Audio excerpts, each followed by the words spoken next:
Britain's energy landscape is changing, offshore and on land. The present UK government is looking for alternatives in a low-carbon environment, a move away from fossil fuels, a move to a cleaner, greener source of power.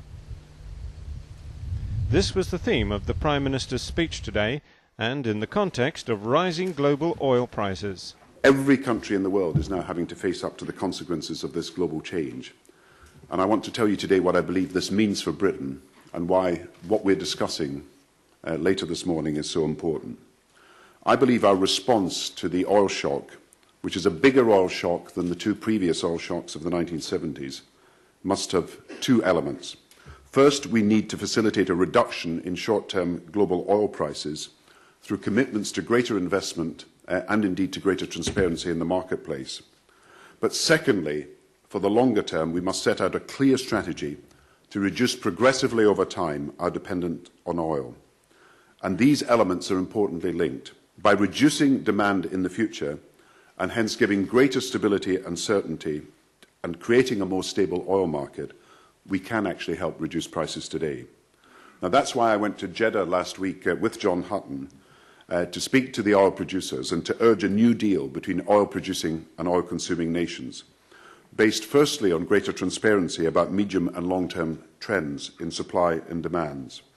And we agreed, consumers and producers, to work together to ensure that not only is there greater transparency, but there is greater access to capital and technology to bring new supplies on stream, often increasingly difficult physical conditions around the world.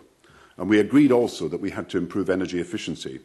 And we are now taking this work forward, and there will be a major follow-up conference that will take place in London between producers and consumers in a few months' time. The future, he said, was to move away from fossil fuels. For 200 years, oil, gas and coal have supplied the British economy with a plentiful and secure energy that has powered our progress and our prosperity.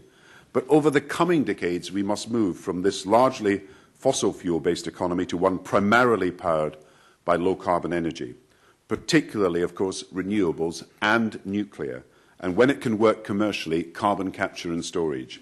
Now, at present, around 8% of total energy supply in Britain is from low-carbon sources, 2% from renewables, 6% from nuclear. In order to meet our global climate change targets, by 2050, virtually all energy for electricity and most of the energy used for heating, cooling and transport in our country will have to come from low-carbon sources. And because we need to replace a third of our electricity generating capacity in the next 20 years, and most of the new plants will still be operating in 2050, we must therefore start this technological transformation now. After extensive public consultation, the government confirmed its view earlier this year that it will be in Britain's long-term interest, both to secure a diverse range of energy supplies and to reduce emissions, to replace our ageing fleet of nuclear power stations with new ones. The £100 billion programme is over the next 12 years. Real initiatives, all part of the United Kingdom's drive to tackle climate change and reduce its dependency on oil and gas.